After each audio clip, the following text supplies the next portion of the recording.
ప్రభును ప్రియ రక్షకుడైన యేసుక్రీస్తు నామమున మీకు అందరికి వందనాలు, శుభాలు.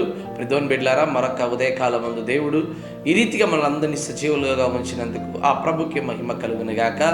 ఈ దిన దేవుని వాగ్దానము విలాప వాక్యములు 3వ అధ్యాయము 27 గల వచనం. యవన కాలమున కాడి మోయుట నరుడికి మేలు. చూడండి, ఈ లోకంలో చాలామంది అది మేలండి ఇది మేలండి అని చెప్తా ఉంటారు.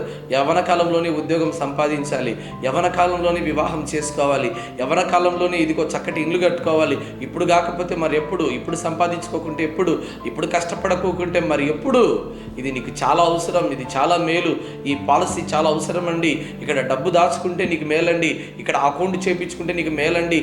చాలామంది మేలు మేలు మేలు అనే మాట చెప్తా ఉంటారు. అయితే ఎవరు ఇంకా ముఖ్యమైన మేలు అనేటువంటి మాట చెప్తారంటే, ఇదిగో పరిశుద్ధ గ్రంథం మాత్రమే చెబుతుంది, యవ్వన కాలం ముందు దేవుని కాడి యవనస్తులు మోయుట వాళ్ళకు ఆశీర్వాదం, వారికి చాలా మేలు. యవ్వన కాలం ముందు త్రొట్టిల్లపోకుండా, యవ్వన కాలం ముందు యవనేచ్ఛల నుంచి దూరంగా పారిపోండని ప్రభువాక్యం సెలవిస్తాం. ఎందుకంటే ఈ లోకంలో యవ్వన కాలం అనేటువంటిది చాలా ఆశీర్వాదకరమైనది, ఎంతో ప్రమాదకరమైనది. ఈ యవ్వన కాలంలో ఎంతోమంది వారి దారి తప్పిపోయి ఇదిగో అనేకమైన చెడ్డ అలవాట్లకు బానిసలైపోయి వారి జీవితాన్ని నాశనం చేసుకునేటువంటి స్థితిలో ఉన్నారు.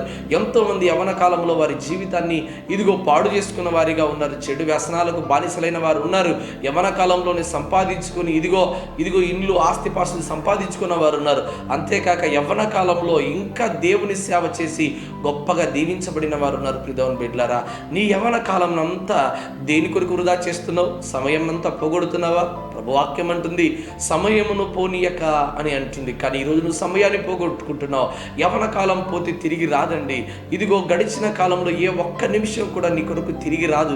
మరి ఈ యవ్వన కాలంలో నువ్వు సొంత రక్షకుడిగా యేసుక్రీస్తు ప్రభువారిని అంగీకరించి ఆయన కాడి మోయుట నీకు ఎంతో ఆశీర్వాదం. చూడండి, నా కాడి ఎత్తుకొనుము, అది భారం కానేరదు అని ప్రభువాక్యం సెలవిస్తూ ఉంది.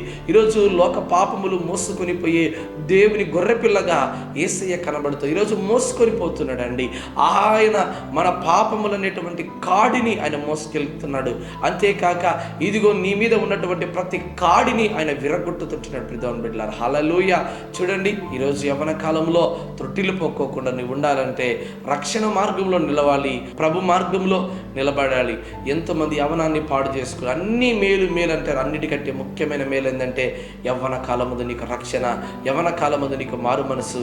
ఆ రక్షణ, ఆ మారు మనసు నువ్వు సంపాదించుకుంటే భూమి మీద నీవు ధన్యుడవు, పరలోకమందు మిక్కిలి ధన్యుడవు. కనుక యవ్వన కాలం దేవునికి సమర్పిస్తే దేవుడు బహుగా నిన్ను ఆశీర్వదిస్తాడు. అటు దీవెన ఆశీర్వాదం దేవుడు ఈ దినానికి దయచేయను గాక. ఆమెన్.